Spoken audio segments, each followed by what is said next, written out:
দক্ষিণ পূর্ব এশিয়ার সুন্দর একটি নদীমাতৃক দেশ ভিয়েতনাম।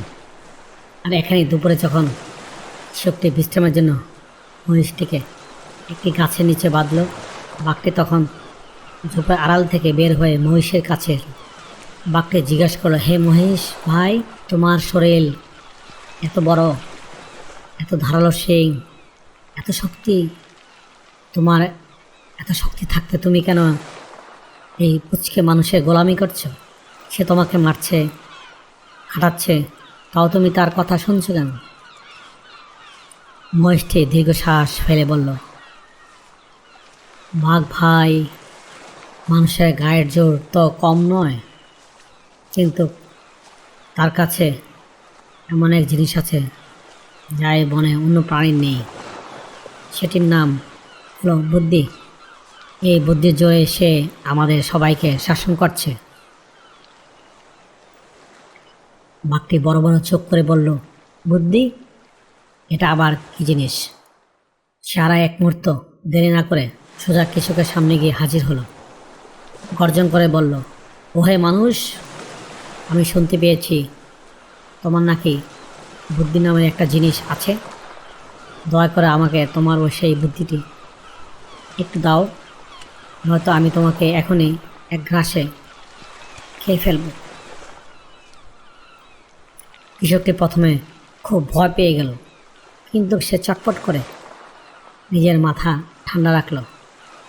সে হাত জোর করে বলল, হুজুর, আমি আপনাকে আমার বুদ্ধির অবশ্যই দেখাতাম, কিন্তু আজ তাড়াহুড়ো করে আসার সময় আমি আমার বুদ্ধি ঘরে ফেলে রেখেছি। আপনি যদি অনুমতি দেন তাহলে আমি চটজলদি বাড়ি থেকে আমার বুদ্ধি নিয়ে আসি।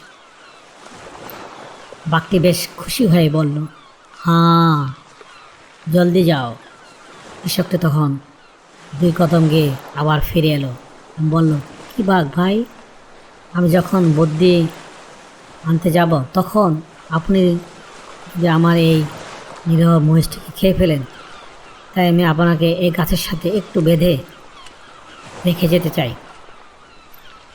বুদ্ধি দিয়ে এসে আপনাকে আবার মুক্ত করে দেব। অহংকারে বাঘটি ভাবল, মানুষের বুদ্ধি কেমন দেখতে, তার জন্য আমাকে একটু কষ্ট করতেই হবে।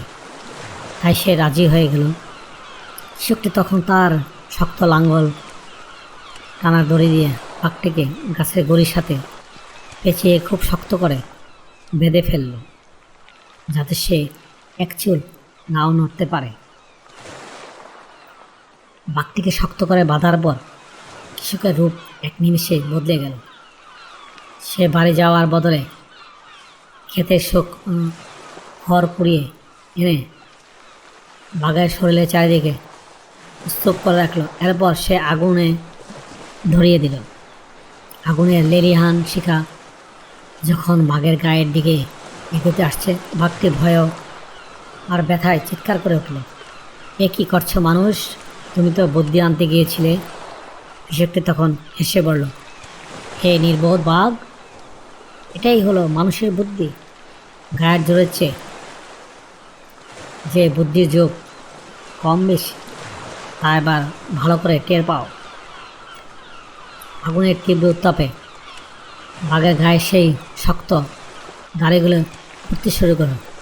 দড়িগুলো যখন পুরো ছাই হয়ে বাঘের সোনালি চামড়া গিয়ে লাগলো, তখন বাঘটি তার সে শক্তি দিয়ে এক হেঁচকা টান দিয়ে মেরে বাঁধন ছিঁড়ে বনের দিকে দৌড়ে পালালো।